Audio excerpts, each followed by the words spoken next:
Hello students.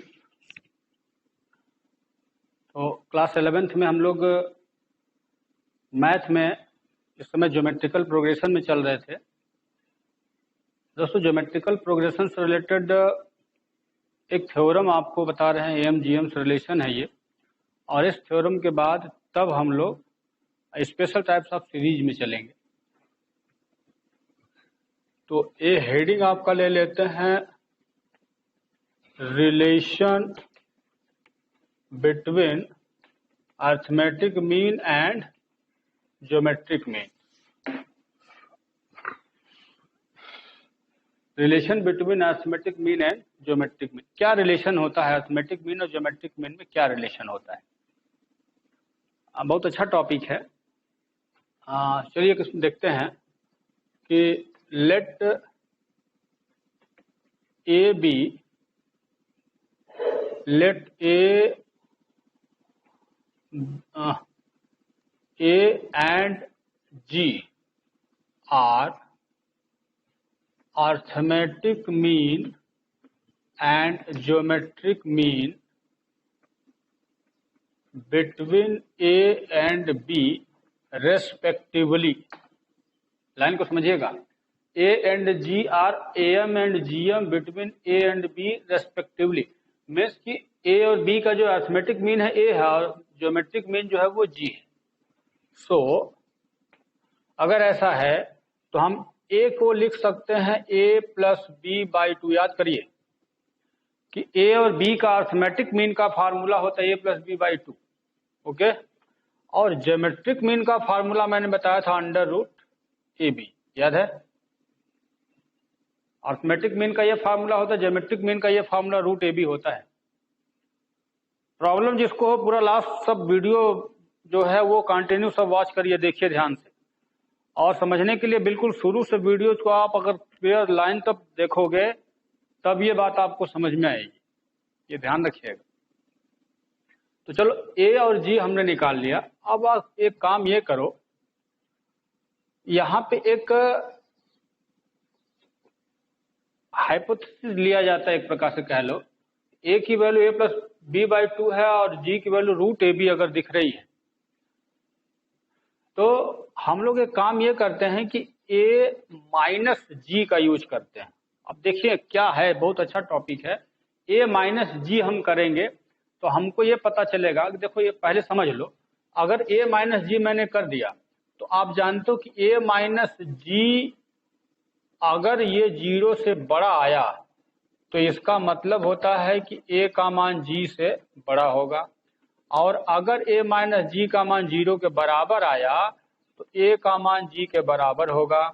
और अगर A-G का मान 0 से छोटा आया तो हम कह सकते हैं कि A का मान G से लेस होगा। ये पहले मतलब जान लो। किसी भी दो नंबर का अगर आप सब्ट्रैक्शन करते हो, घटाते हो, और आंसर जो पॉजिटिव आ गया तो इसका मतलब कि ये बड़ा होगा, ये छोटा होगा, तभी ना आंसर पॉजिटिव आया है। लेकिन अगर आंसर नेगेटिव आ गया तो इसका मतलब ये छोटा होगा, ये बड़ा हो जाएगा। और अगर आंसर 0 आ गया तो दोनों बराबर थे, तभी तो घटाने पे आंसर 0 आ रहा है। तो हम इसी चीज को यहाँ अप्लाई करने जा रहे हैं। तो इसलिए मैंने A-G हम निकाल के दिखाएंगे कि ये बड़ा छोटा हमें नहीं पता, ठीक है, लेकिन आप सब्ट्रैक्ट करके पहले चेक करो कि क्या मिलता है आपको। चलो A-G अगर आप लिख देते हो तो A-G जैसे ही लिखोगे तो यहाँ देखो A+B/2 माइनस रूट में, यहां तक ठीक है। अब आप यहां से चेक करो अच्छे से कि 2 का क्रॉस मल्टीप्लाई करके होल अपान हो जाएगा ना, होल/2। यहाँ A+B और यहाँ -2√AB आ जाएगा। यहां तक तो ठीक है। क्रॉस मल्टीप्लाई करो, होल/2 बाहर निकाल लिया मैंने। अब एक काम करते हैं कि अब देखो यहाँ पे एक चीज बना रहे हूं, इस √A का स्क्वायर इसको लिखा जा सकता है। तो √A का स्क्वायर करोगे A आ जाएगा, तो A को मैं √A का स्क्वायर बना दिया। और इसी तरह से √B का भी मैं होल स्क्वायर लिख दे रहा हूं। और यहाँ पे क्या करते हैं कि 2 × √A × √B, ये किया जा सकता है। ये √A का स्क्वायर है, √B का स्क्वायर है, यहाँ 2 √A √B। क्लियर? अच्छा, अब इसके आगे देखो, तो यहां से हाफ, अब आप ये चेक करो कि ये फर्स्ट का एक फार्मूला आप जानते हो कि एक्स माइनस वाई का होल स्क्वायर क्या होता है, X square plus Y square minus 2xy होता है ना, ये फार्मूला आप देख रहे हो। तो अगर यहाँ पे देखो एक्स का स्क्वायर है, वाई का स्क्वायर है माइनस 2xy, देखो अगर इसको एक्स मानो इसको वाई मानो, एक्स का स्क्वायर वाई का स्क्वायर 2xy, तो इसको मैं चाहूं तो लिख सकता हूं root a minus root b का होल स्क्वायर। क्यों? देखो रूट ए का स्क्वायर प्लस रूट बी का स्क्वायर माइनस 2 रूट ए रूट बी, इसको इतना लिखा जा सकता है होल स्क्वायर। अब अच्छा, एक और इम्पोर्टेंट चीज को चेक करो यहाँ पे कि अगर half root a minus root b का होल स्क्वायर आप लिखते हो, ये इसका सेंस क्या है, हम इसका मीनिंग समझना चाह रहे हैं कि ऐसा अगर स्क्वायर है तो आप ये जान लो कि अगर यहाँ स्क्वायर बैठा है तो इसके अंदर वाली चीज, जैसे कह रहा है कि root a minus root B है, मुझे ए बी की वैल्यू नहीं पता भाई, ए बी की वैल्यू मुझे नहीं पता क्या है, हमने कंसीडर किया हुआ ए बी दो नंबर कोई भी हो सकता है for any number of A and B, theorem है इसलिए ऑलरेडी सभी के लिए प्रूफ होता है ना, इसलिए हम कंसीडर कि ए बी एनी नंबर। लेकिन अगर इसमें से इसको सब्ट्रैक्ट करोगे तो इसका आंसर तीन तरीके से आ सकता है, या तो आंसर पॉजिटिव आएगा, या तो नेगेटिव आएगा, या तो जीरो आएगा, होगा ना। इसका आंसर पॉजिटिव आएगा, नेगेटिव आएगा, या तो जीरो आएगा। अच्छा, अगर पॉजिटिव का स्क्वायर करोगे तो आंसर पॉजिटिव आ जाएगा, नेगेटिव का स्क्वायर करोगे फिर पॉजिटिव आएगा, तो इसका मतलब जब भी आंसर आएगा या तो जीरो आएगा या तो पॉजिटिव आएगा। समझना ध्यान से, इसका होल स्क्वायर होने का मतलब ही होता है कि इसका टोटल आंसर या तो जीरो आ सकता है या तो जीरो से बड़ा आ सकता है, छोटा नहीं आएगा, क्योंकि नेगेटिव इसका स्क्वायर करने पर नेगेटिव भी पॉजिटिव बन जा रहा है। तो इसका मतलब ये टोटल आंसर जो है इसको यहां पे लिखोगे कि half root a minus root b का स्क्वायर जो होगा वो ऑलवेज ग्रेटर और positive greater equal to zero ही आएगा, क्योंकि स्क्वायर होने जब भी कभी स्क्वायर बनकर समझ जाना कि इसका आंसर जीरो या पॉजिटिव ही आएगा, उससे नेगेटिव कभी नहीं आएगा।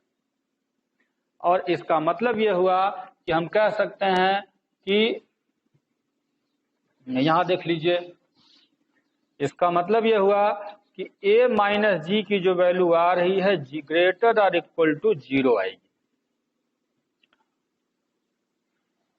ए की जो a माइनस जी जो आएगा आंसर वो हमेशा जीरो या जीरो से बड़ा ही आएगा, छोटा नहीं आएगा।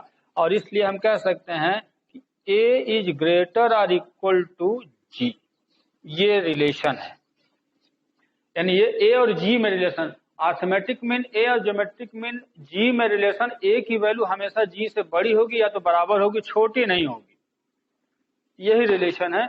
इसको हम कहते हैं relation between M and GM of any two numbers. Heading में यहां ऐड कर लेना ऑफ एनी टू नंबर्स, ये कंप्लीट हेडिंग इतना करके तब ये पूरा आप नोट कर जाओगे, ये रिलेशन प्रूफ कर दिया गया। ठीक है,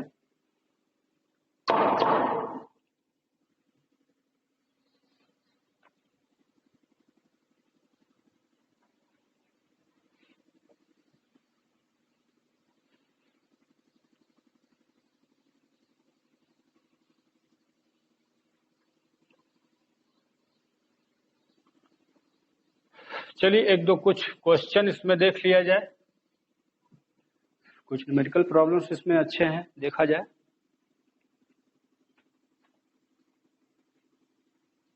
अभी तो इसके पहले कुछ छोटे छोटे न्यूमेरिकल्स बताए हैं, कुछ अच्छे न्यूमेरिकल्स को भी सॉल्व कर लिया जाए।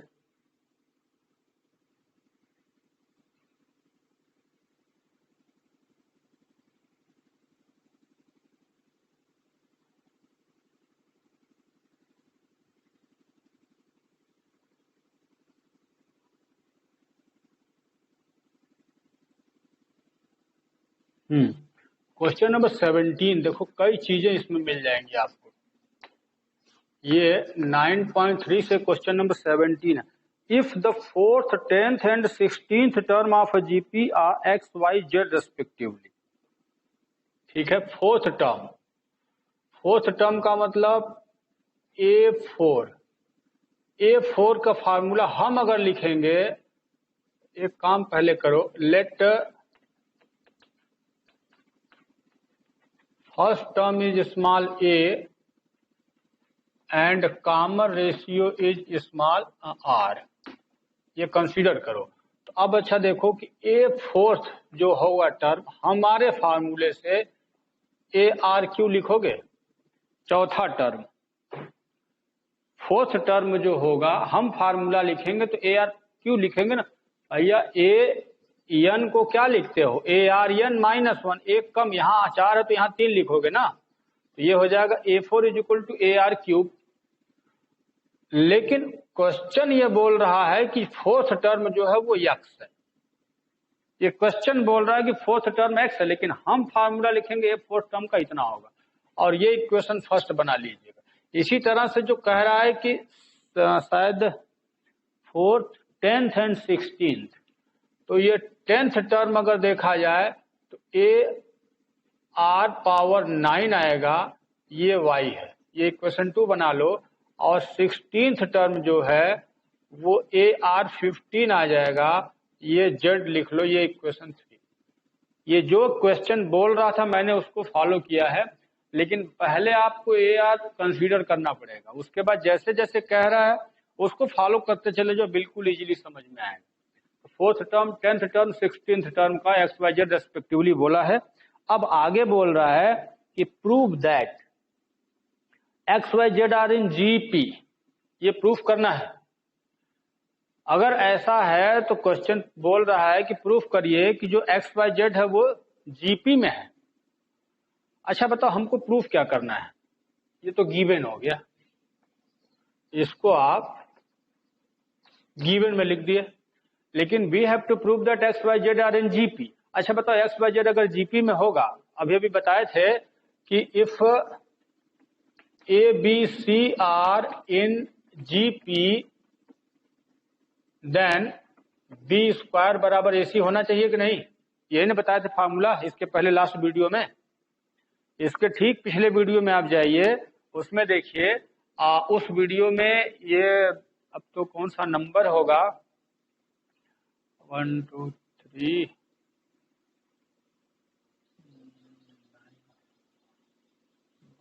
ये 11th या 12th नंबर होगा इसका पीछे, 11th वीडियो 9.11 शायद होगा, उसमें देखिएगा मैं बताया हूँ, ठीक है ना। तो ये देन B² = AC। तो इसी तरह से अगर एक्स वाई जेड को जीपी में प्रूफ करना होगा तो क्या करोगे भैया, यहाँ एक्स वाई जेड अगर जीपी में होगा तो Y² = ZX प्रूफ करना होगा, हो जाएगा काम। तो ये हमको प्रूफ करना, तो ये लिख लो, वी हैव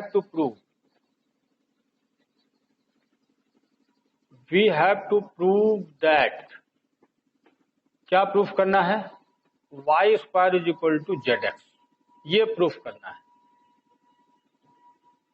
और अब हमारा काम स्टार्ट होगा, solution.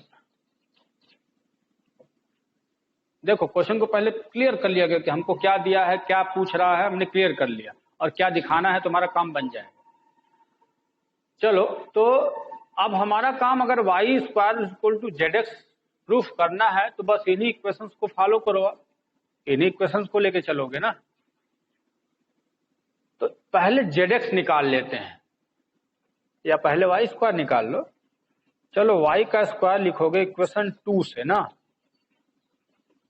Equation 2 gives Y² = A² या AR⁴ का होल स्क्वायर = A2R⁴18।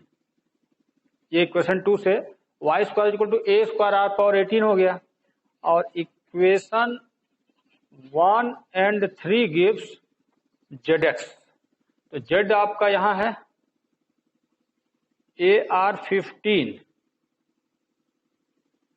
Z और X का आपस में इसका मल्टीप्लाई करेंगे तो ये भी मल्टीप्लाई होगा ना, तो ZX हमने मल्टीप्लाई कर लिया। और Z की वैल्यू यहाँ से AR15 है, इंटू X की वैल्यू AR3 है, मल्टीप्लाई कर लो, ए मल्टीप्लाई करोगे ए स्क्वायर और आर 15 आर पावर है तो दोनों को ऐड कर दोगे तो 18 आ जाएगा।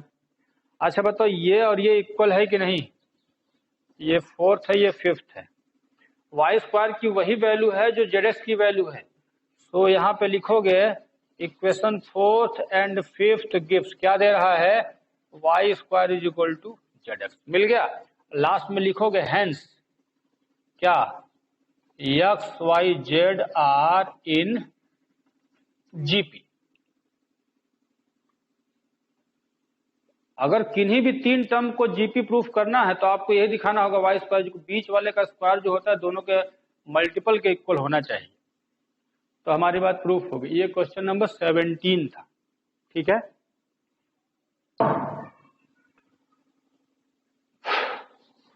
चलिए कुछ और क्वेश्चन देखते हैं, एक आध दो।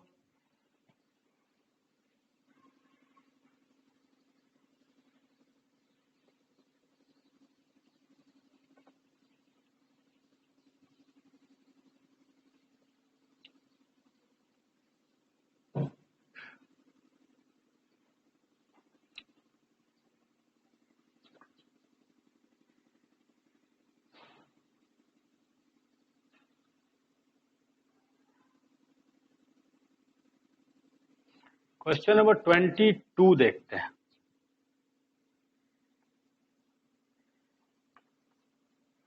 Question 22, if pth qth rth term of a gp are x a b c respectively prove that इतना is equal to 1। ये तो लगभग उसी से मिलता जुलता क्वेश्चन है, लेकिन इसमें हाँ इसका कैलकुलेशन थोड़ा मजेदार है। चलिए देखते हैं, है वैसे ही। फिर से एक लाइन लिखोगे, let first term is small a and common ratio small r। तो कह रहा है पिथ टर्म जो है a है, यानी कि A P pth term A B C है, तो फर्स्ट टर्म को कुछ और मान लो भैया, first term is small x मान लो, और कॉमन रेशियो को भी चेंज कर दो, कॉमन रेशियो को y मान लो। क्योंकि इस क्वेश्चन में पहले देख लो, फार्मूला जब लिखोगे तो फर्स्ट टर्म में ए कंसीडर किया जाता है, लेकिन क्वेश्चन में ए डाल दिया, तो आप अपने फर्स्ट टर्म को ए की बजाय एक्स मान लो, और कॉमन रेशियो को हम लोग आर मानते थे लेकिन इसमें भी आर दिया हुआ है, तो आर को भी चेंज कर लो। Let us consider first term is small x and common ratio small y मान लो। तो अब जरा आ जाओ, अगर पिथ टर्म चाहिए तो एपी का फार्मूला क्या लिखोगे, पिथ टर्म तो ए आर पावर n माइनस 1, समझ में आ रहा है। क्योंकि ए के जगह हमको x लिखना है और r के जगह y लिखना है, पहले ये कंफर्म करो, क्योंकि मिल जाएगा जो फार्मूला है वो क्वेश्चन में डाल देता है, तो क्या करना चाहिए, अलर्टनेस है एक प्रकार से आपके लिए, समझ रहे हो ना।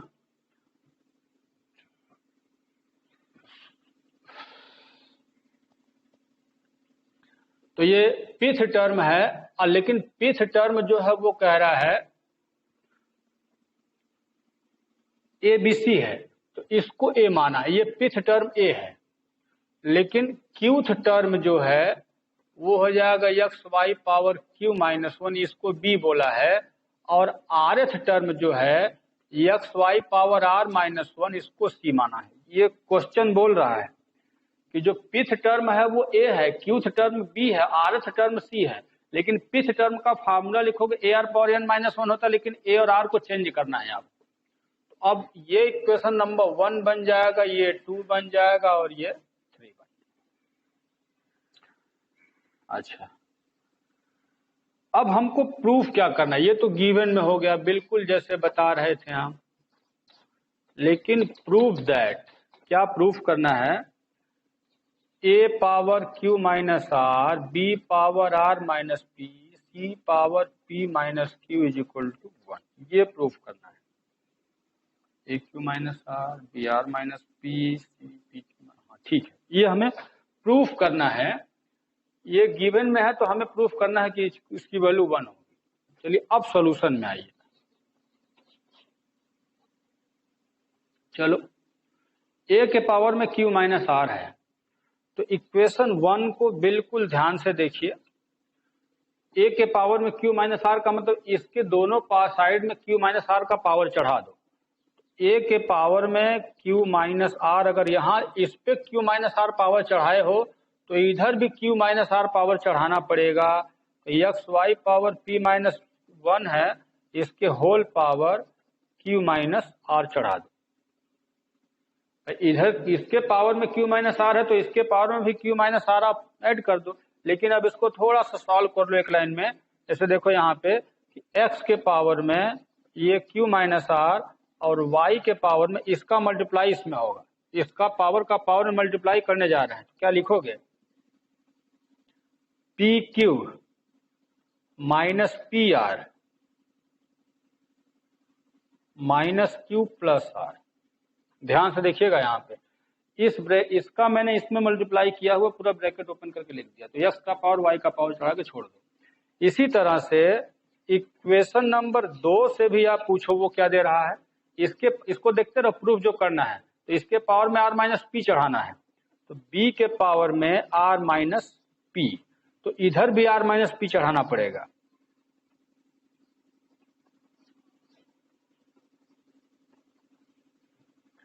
तो x के पावर में r माइनस पी, अब इसका फिर इसमें ये पावर इसको भी दे दी, इसके पावर में इसका मल्टीप्लाई करो। अब ये हो जाएगा Q are minus P Q minus are plus P. Okay, और इसी तरह से इक्वेशन 3 क्या देगा जरा ये भी चेक कर लो। सी के पावर में क्यू पी माइनस क्यू तुम भी चढ़ा दो, तो पी माइनस क्यू, और यहाँ पे एक्स वाई के पावर में R minus 1 whole power P minus Q. अब देखिए एक्स के पावर में पी माइनस क्यू और वाई के पावर में मल्टीप्लाई, तो ये P are minus P Q minus P plus Q हो गया। अब काम क्या करना, तीनों मल्टीप्लाई है ना यहाँ पे, ये तीनों मल्टीप्लाई है, तो आप भी इन तीनों इक्वेशंस का मल्टीप्लाई कर लीजिए, तीनों इक्वेशन का मल्टीप्लाई कर लीजिए। तो यहाँ लिखेंगे कि मल्टीप्लाई अबव 3 इक्वेशंस, यानी ऊपर के इन तीनों इक्वेशंस को मल्टीप्लाई करना है। इस तीनों का हम मल्टीप्लाई करने जा रहे हैं। तो मल्टीप्लाई का मतलब एलएचएस को एलएचएस में मल्टीप्लाई करोगे, 1 2 3 इधर मल्टीप्लाई कर लो। तो यहाँ एलएचएस मिलेगा ए के पावर में क्यू माइनस आर, बी के पावर में आर माइनस पी, सी के पावर में पी माइनस क्यू। हो गया, एलएचएस का मल्टीप्लाई हो गया। और अब आरएचएस का मल्टीप्लाई करोगे इज इक्वल टू यहाँ लिखना है। अब देखो इधर का मल्टीप्लाई करने के लिए क्या करना चाहिए पहले समझ लो, लिखने की जरूरत नहीं है, मैं डायरेक्ट करूंगा। मल्टीप्लाई करना है। अच्छा, ये सब अगर मल्टीप्लाई करोगे तो x के पावर में यहाँ भी है, x के पावर में यहाँ, x के पावर में, तो x पर सभी पावर को जोड़ दो। तो x पे पावर जो चढ़ेगा जरा ध्यान देना, यहाँ से q माइनस आर है और ये r माइनस पी भी उसी पे जोड़ दो, और फिर p माइनस क्यू भी उसी पे ऐड करो। ये x का मल्टीप्लाई हो गया। ये इन तीनों का मल्टीप्लाई होने का मतलब पावर ऐड कर दो सबका, क्योंकि बेस सबका सेम है, सब x x बेस लिया हुआ है। इसी तरह से y के पावर को भी ऐड करना है। तो y के पावर को लिखने के लिए होना चाहिए यहाँ से इंटू y के पावर में यहाँ लिखोगे, लेकिन मेरे पास जगह नहीं है तो मैं नीचे लिख रहा हूं। देखो यहाँ पे बड़ा है थोड़ा, इंटू y पावर,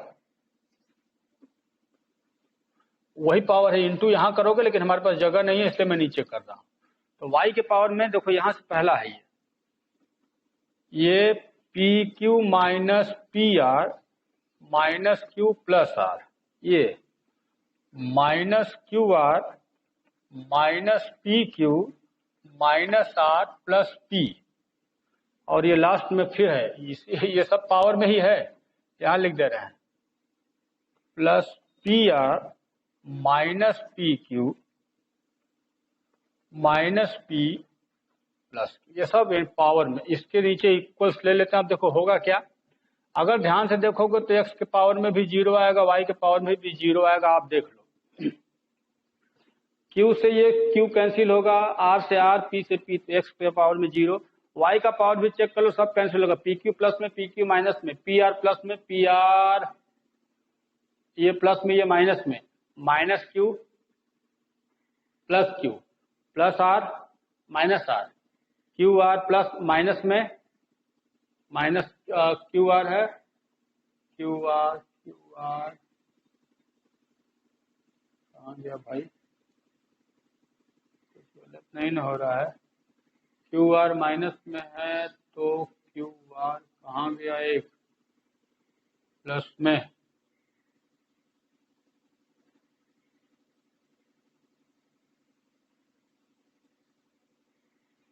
लास्ट वाला कोई गड़बड़ नहीं ना हो रहा, पी आर क्यू आर यहाँ है,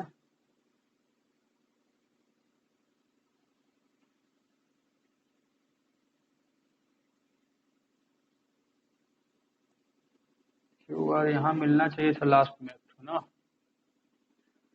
इसका मल्टीप्लाई हुआ है तो P R minus q are, P R minus P Q लिखे है ना, यही गड़बड़ हुआ, ये क्यू आर होना चाहिए, ये मिस्टेक हुआ है, यही क्यू आर लास्ट वाला है, ये पी क्यू की जगह क्यू आर है,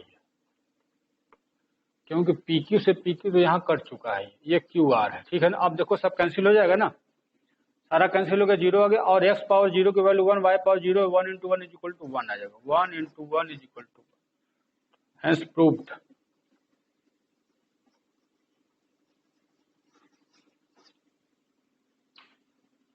ठीक है, हेंस प्रूव्ड लिख करके यहाँ छोड़ दोगे।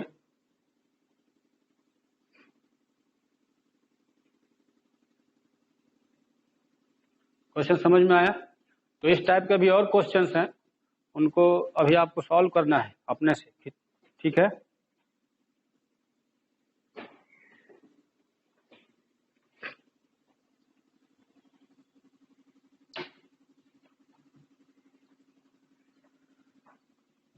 तब ये क्वेश्चन, ऐसा क्वेश्चन अभी और है, थोड़ा बहुत हिंट अगर लेना है, जैसे इसमें बहुत अच्छे अच्छे क्वेश्चंस हैं आपको।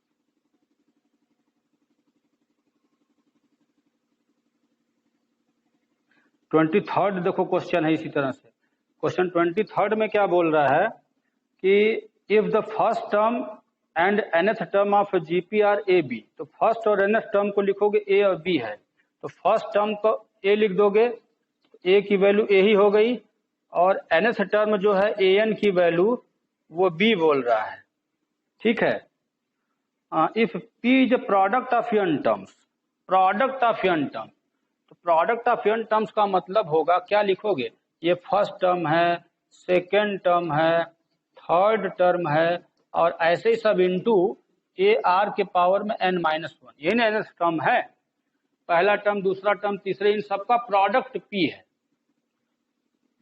तो अच्छा ये बताओ, अगर इसका प्रोडक्ट करोगे, इसका प्रोडक्ट करोगे तो ये पहला होगा, दूसरा होगा, ये nth टर्म है, ये nवां है ये, तो अगर ये पहला दूसरा तीसरा ये nवां है, तो एक और a बढ़ गया, तो a के पावर में n प्लस 1 हो गया, और r के पावर में सब ऐड होगा ना, यहां से देखो 1 2 3, तो n टाइम्स यहाँ, तो एक टाइम्स एक और बढ़ गया, तो a के पावर में n प्लस 1 मल्टीप्लाई हो गया, a का मल्टीप्लाई हो गया, और r का मल्टीप्लाई करोगे तो यहाँ 1 plus 2 plus 3 up to n minus 1 product हो रहा है।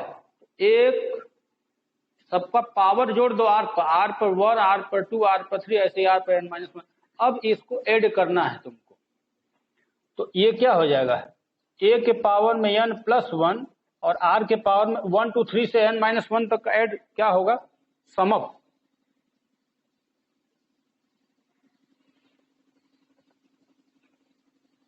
उसका समअप करना है आपको, क्या होगा,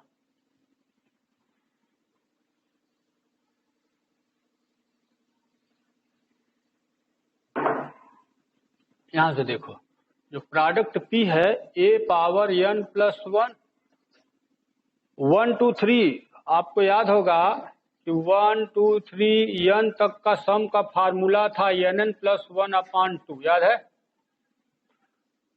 तो बस लेकिन यहाँ पे क्या है कि 1 2 3 n के जगह n-1 रिप्लेस करो तो यहाँ पे n-1 इंटू n/2 आ जाएगा। इसको मैंने ऐड कर लिया। n के जगह पे अगर n-1 सब्स्टिट्यूट कर दोगे तो ये मिल जाएगा nn-1/2।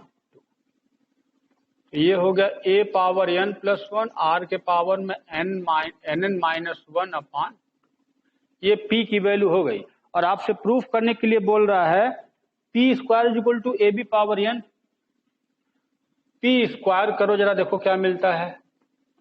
तो p स्क्वायर जैसे ही करोगे तो इसका भी स्क्वायर करोगे तो 2n प्लस 2 हो जाएगा, मतलब इसका स्क्वायर करोगे तो 2 का मल्टीप्लाई हो जाएगा और इसमें मल्टीप्लाई करोगे 2 कैंसिल हो जाएगा। हो गया, ये p स्क्वायर हो गया। लेकिन ab पावर n पूछ रहा है, ab पावर n। अच्छा ये इक्वेशन 1 बना के छोड़ दो। ab पावर n का मतलब ab पावर n है, a को a ही रहने दो, b जो है nth टर्म है, b को क्या बोला गया nth टर्म है, तो b का मतलब ar power n-1 power n। समझना ध्यान से, क्योंकि b is equal to nth term है तो ar पावर n-1 ये लिख सकते हो b के जगह पे। बस इसको रख के सॉल्व कर जाओ, a और यहाँ a पावर n, इसको पावर मिल गया, ठीक है। और यहाँ पे r के पावर में nn-1, ठीक। अब इसका पावर आप चढ़ा दो, क्या मिल जाएगा तब, a के पावर में n प्लस 1, r के पावर में nn-1। अच्छा p स्क्वायर की जो वैल्यू है यहाँ है ना, कुछ गड़बड़ है क्या, p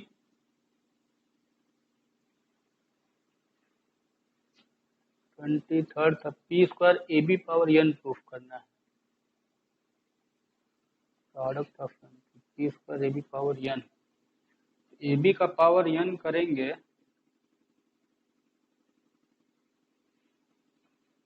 nth टर्म है, first term and nth term, n plus 1 2 करेंगे,